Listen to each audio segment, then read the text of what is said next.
عظیم اعوذ بکلمات اللہ التامات من شر ما خلق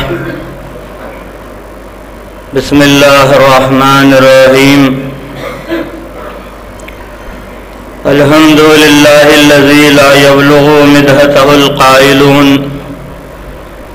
ولا يحصي نعماءه العادون ولا يودي حقه المجتهدون الذي لا يدركه بعد الهمم ولا يناله غوث الفتن الذي ليس لصفاته حد محدود ولا نعت موجود ولا وقت معدود ولا أجل ممدود فطر الخلائق بقدرته ونشر الرياح برحمته وابتدى بالصخور ميدان عرضه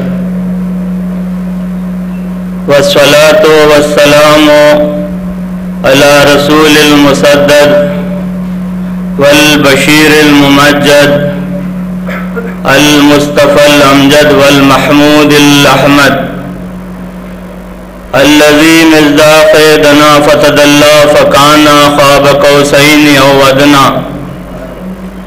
حبيبنا وحبيب إله العالمين أشرف المرسلين رحمة للعالمين بالقاسم محمد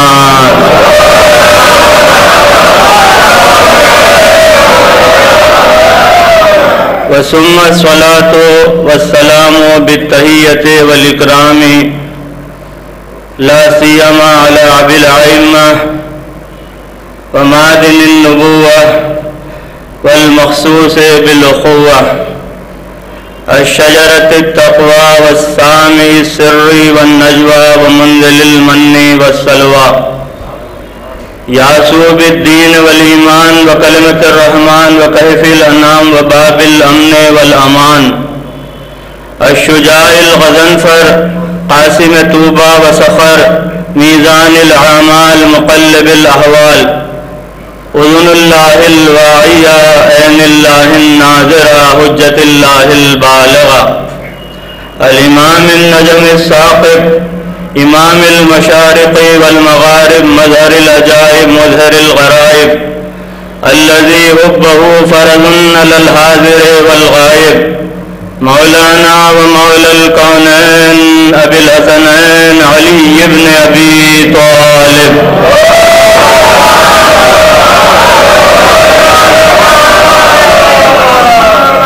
وعلى أهل بيته الطيبين الطاهرين المعصومين المظلومين الغر الميامين المنتجبين الذين أذهب الله عنهم الرجس وطهرهم تطهيرا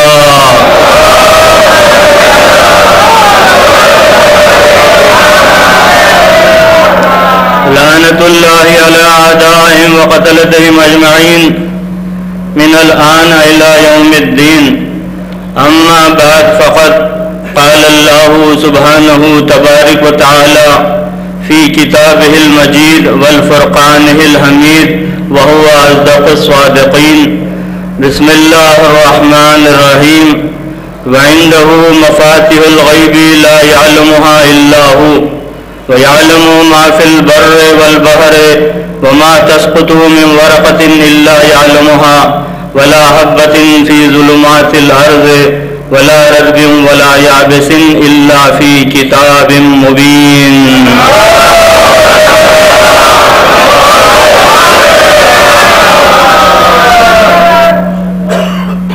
معزز و محترم گرامی قدر سامعین اکرام وابستگان در اہل بیت اطہار علیہ الصلوۃ والسلام و محبان مولا متقیان امیر المومنین علیہ الصلوۃ والسلام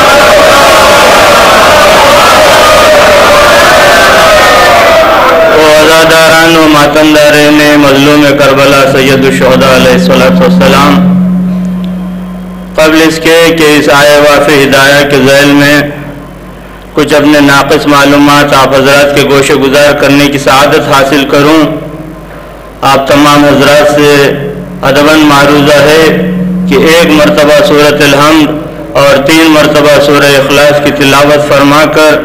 آفتاب خطابت نیر سخن آفتاب دکن علامہ سید اختر زیدی صاحب قبلہ اللہ مقامہ کی روح کے لیے ہدیہ ایصال فرمائیں۔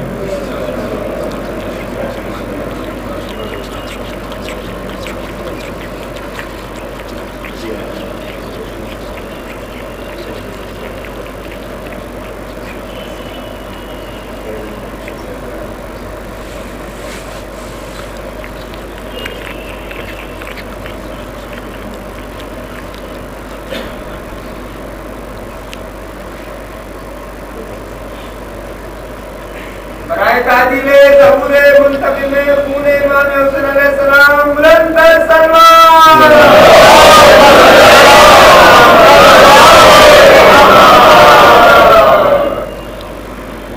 اور ایک خاص بات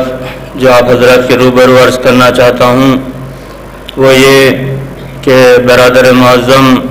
آفتاب ازا مولانا سید حیدر زیدی صاحب قبلہ کا میں تہہ دل سے ہدیہ تشکر ان کی خدمت میں پیش کرتا ہوں آپ تمام کے روبرو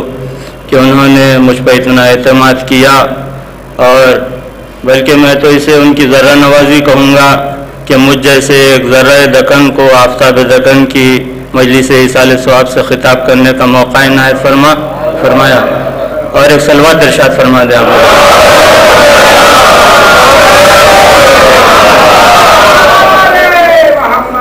ارشاد حضرت باری سبحانہ تبارک و تعالی اپنی کلام بلاغت میں قرآن مجید میں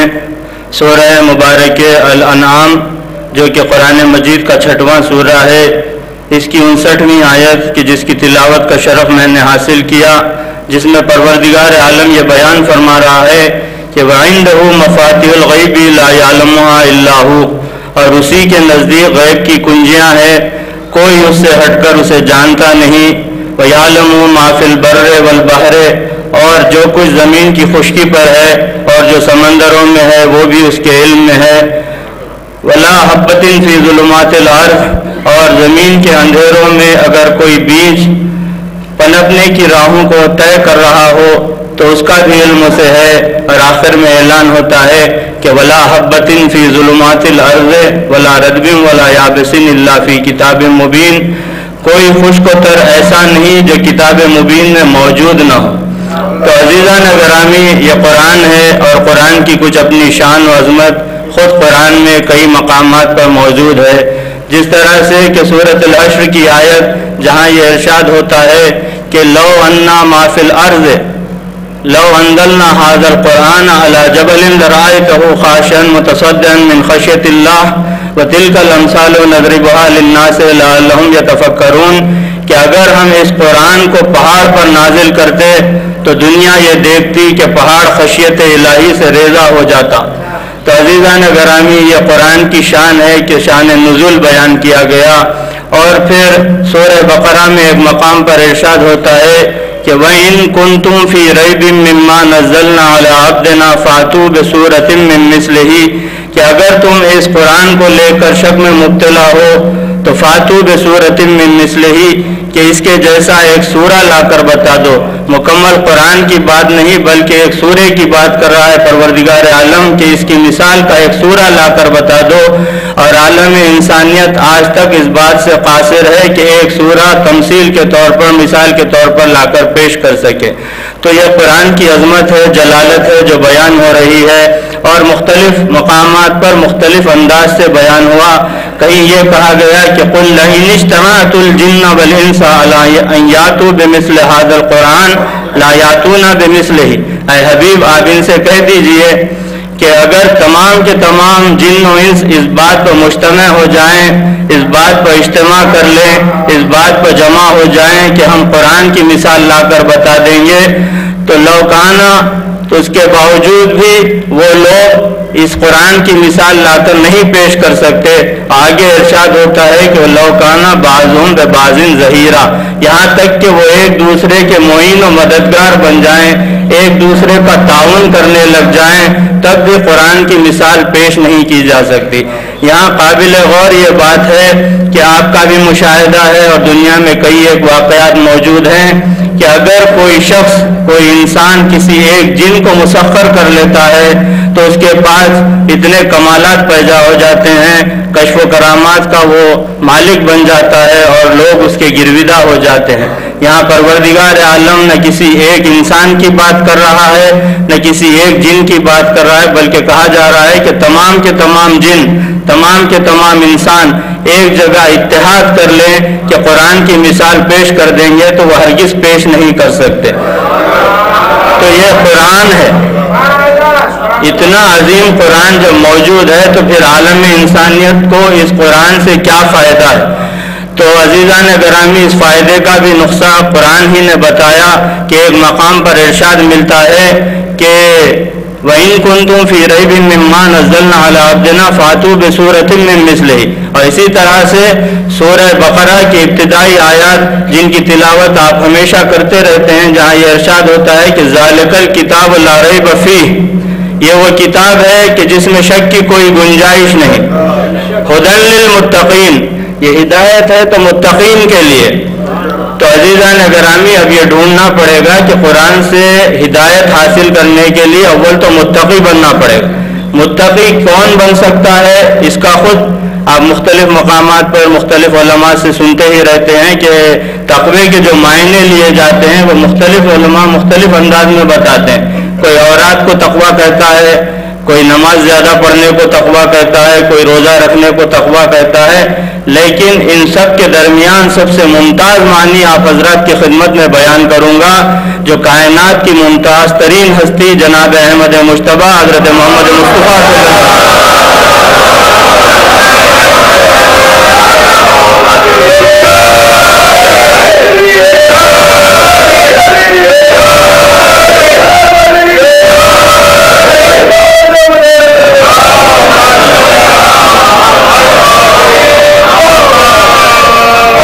تقوی کے معنی یہ ہے کہ جو مولا متقیان بد میں تشریف رکھتے تھے تو حضور سرور کائنات نے خطاب کر کے کہا کہ یا علی حب کا تقوی و ایمان و بغض کا کفر و نفاق، اے علی تیری محبت تقوی اور ایمان ہے اور تیرا بغض کفر و نفاق ہے۔ معلوم ہوا کہ متقی بننے کے لیے علی کی محبت کو اپنانا پڑے گا۔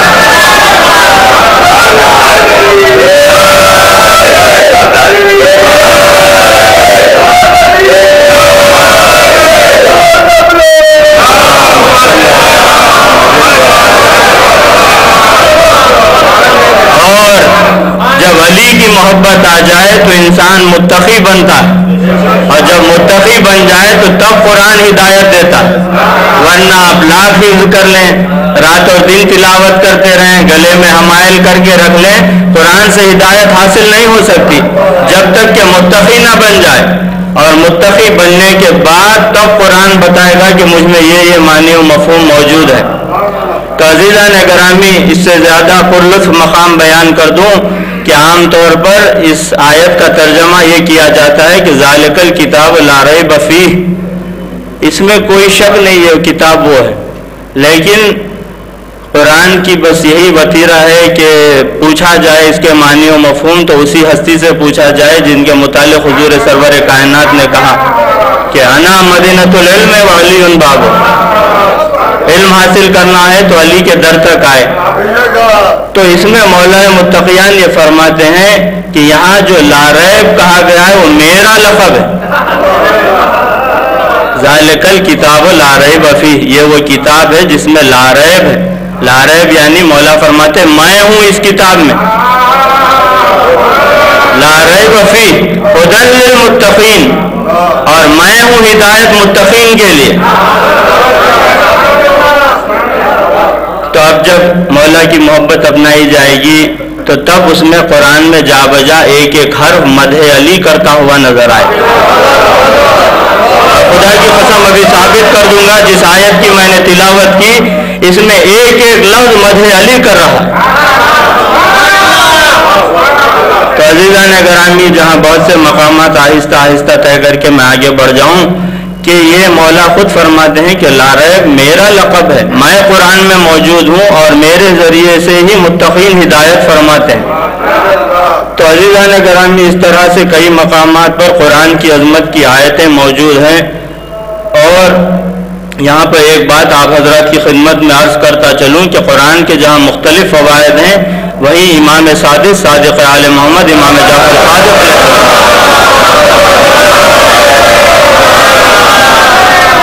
یہ فرماتے ہیں کہ من قرأ القرآن وهو شاب مؤمن یخلطہ بلحمہ ودمہ، کہ جو کوئی قرآن کی قراءت کرے لیکن اس کے ساتھ شرط یہ ہے کہ وہ سینہ شباب بھی رکھتا ہو، وہو شاب مؤمن، دوسری شرط مومن بھی ہو، غیر مومن ہدایت نہیں حاصل کر سکتا، تو مومن بھی ہو اور سینہ شباب بھی رکھتا ہو، تو اس کا نتیجہ یہ نکلے گا کہ یخلطہ بلحمہ ودمہ، تو قرآن اس کے رگ و پے میں داخل ہو جائے گا، لحم و لہو میں داخل ہو جائے گا۔ اس کا نتیجہ کیا نکلے گا کہ اگر اس شخص کو قتل کیا جائے تو لہو کے ایک ایک قطرے سے، گوشت کے ایک ایک ٹکڑے سے علی علی کی صدا آئے گی۔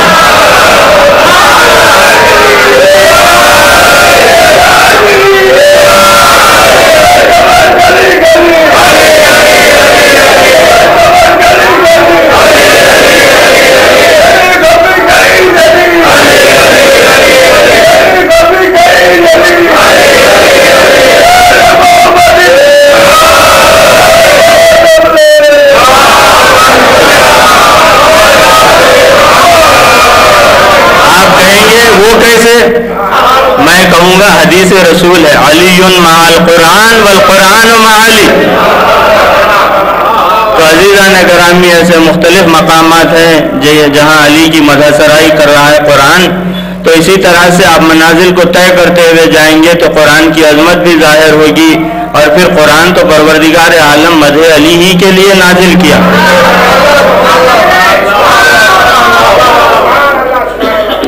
تو اس طرح سے آپ مختلف مقامات کو جب طے کریں گے تو جگہ جگہ علی کا جلوہ نظر آئے گا، قرآن میں علی کا قصیدہ پڑھتا ہوا قرآن نظر آئے گا۔ تو اسی طرح سے ہم منازل کو جب طے کرتے ہیں اور جب قرآن کو کھول کے دیکھتے ہیں کہ اس میں کیا معنی و مفاہیم موجود ہیں تو یہ باتیں ظاہر ہو جاتی ہیں، اور پھر قرآن خود اشارہ کر رہا ہے کہ اس طرح سے نہیں بلکہ اس کی تعویل جاننا ہو تو وَمَا يَعْلَمُ تَعْوِيلِهِ إِلَّا اللَّهُ وَالرَّاسِخُونَ فِي الْعِلْمِ، کہ اس کی تعویل کوئی جانتا نہیں، یا اللہ جانتا ہے یا وہ جو راسخون فی العلم ہے۔ اب راسخون فی العلم کی تلاش کیجئے، اللہ تک تو رسائی نہیں، کیونکہ اللہ کے پاس بندہ جاتا تو پھر واپس آتا نہیں، اللہ سے جا کے خود سوال نہیں کر سکتا۔ تو پروردگار عالم نے اہتمام کیا کہ ایک ہستی ہو جو عبد و معبود کے درمیان رشتہ بن جائے۔ تو اللہ تک جب نہیں جا سکتے تو راسخون فی العلم کی تلاش کرنا چاہیے، اور راسخون فی العلم وہ ہستی ہے کہ جس نے یہ بیان کیا سلونی قبل ان تفقدونی، مجھ سے سوال کرو قبل اس کے کہ تم مجھے کھو بیٹھو۔ نہ فقط اتنا دعویٰ کیا بلکہ یہ بھی بیان کیا کہ میرے لیے اگر مسند قضاء و قدر بٹھا دی جائے تو میں توریت والوں کو توریت سے، زبور والوں کو زبور سے، انجیل والوں کو انجیل سے، اور اہل اسلام کو قرآن سے فیصلے سناؤں، اور میرا فیصلہ ایسا ہوگا کہ ہر کتاب خدا گواہی دے گی کہ علی نے وہی فیصلہ کیا جو ہم میں موجود ہے۔ تو ابھی علی ہے اور علی کے دعوے ہیں، اور دنیا نے مختلف انداز سے مختلف قسم کے سوالات کیے، اور مولا کی بارگاہ سے تشفی بخش جوابات بھی ملے، اور جو نااہل تھے انہوں نے ایسے سوال کیے جو تاریخ میں موجود بھی ہے۔ تو بہرحال ہمیں ان سوالات سے واسطہ نہیں، ہمیں یہ دیکھنا ہے کہ مولا متقیان نے جو دعویٰ کیا اس کے متعلق مولا نے جو جوابات مرحمت فرمائے، آج دنیا اس سے فیضیاب ہو رہی ہے۔ اہل اسلام غافل ہیں تو کیا ہوا، غیر مسلم اس سے استفادہ حاصل کر رہے ہیں۔ تو عزیزان گرامی، جب مولا نے یہ دعویٰ کیا تو ایک شخص جس کا نام تاریخ میں سبت جوزی بتایا جاتا ہے، اس نے بھی یہ جسارت کی کہ ایسا دعویٰ کرے۔ دیکھیے علی ہے اور علی کا مقابلہ کرنے والا ہمیشہ ذلیل و خوار ہوتا ہے۔ علی کی بلندی ایسی ہے جہاں نہ رشک جائز ہے نہ حسد جائز، تسلیم کرنا پڑے گا علی کی منزلت کو۔ چنانچہ اس شخص نے بھی دعویٰ کر دیا کہ مجھ سے بھی سوال کر لو کسی قسم کے متعلق. تو جب اس نے یہ دعویٰ کیا تو مسجد لوگوں سے معمور تھی، چھلک رہی تھی، لیکن مسجد میں مردانے سے نہیں زنانے سے ایک آواز بلند. پس پردہ سے خاتون نے سوال کیا، اور وہ سوال آپ سن لیں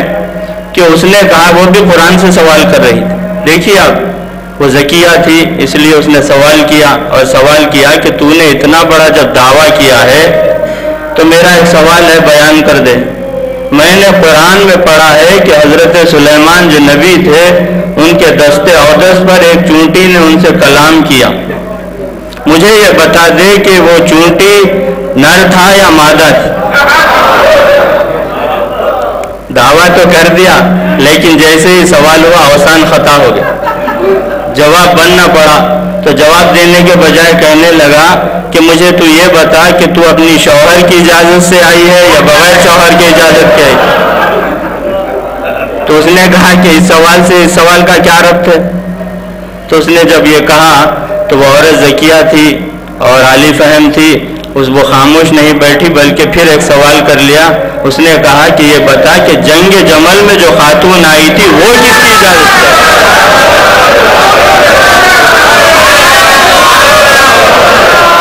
جب وہ بغیر شوہر کی اجازت سے آئی تھی تو اس پر لعنت کیوں نہیں کرتا؟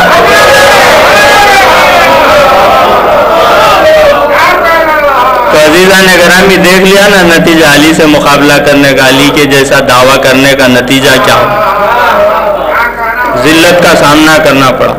اور بس عزیزان گرامی اسی طرح سے آپ قرآن کے معنی و مفاہیم پر جب غور و تدبر کریں، اس لیے کہ سورہ محمد صلی اللہ علیہ وآلہ وسلم میں